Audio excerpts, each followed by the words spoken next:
entre 100 et 340 milliards de mètres cubes de gaz nichés dans le sous-sol algérien.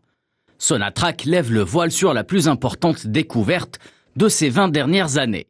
L'annonce faite hier par la compagnie algérienne des hydrocarbures s'inscrit dans la lignée des bonnes performances annoncées par l'énergéticien depuis le début de l'année. Et c'est encore à Hassi-R'Mel, dans la wilaya de la Gouat, que retentit cet exploit. Selon les premières estimations de Sonatrach, un potentiel important en gaz condensat dont le réservoir lias carbonaté LD2 a été découvert. Il permettra de passer en phase d'exploitation avant la fin de l'année en cours.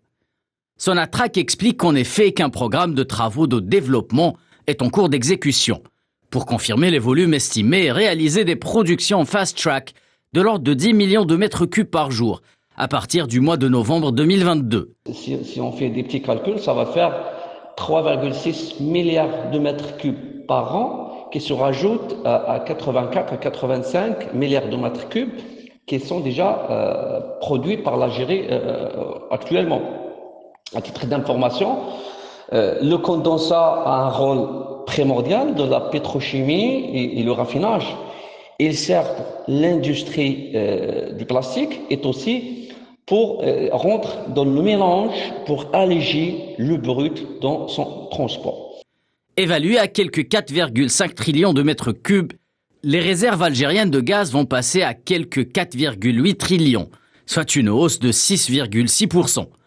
Au niveau de la production, cette découverte permettra de générer environ 3,7 milliards de mètres cubes annuels supplémentaires. Le gisement de Hassi-R'Mel prouve encore une fois que le potentiel en hydrocarbures de l'Algérie a encore de très beaux jours devant lui. La valorisation du domaine minier national, à travers le développement du segment Oil and Gas, fait d'ailleurs l'objet d'un intérêt particulier de la part des autorités publiques et de Sonatrach. Fin 2021, la compagnie annonçait une enveloppe de 40 milliards de dollars en 4 ans, entièrement dédiée à l'investissement.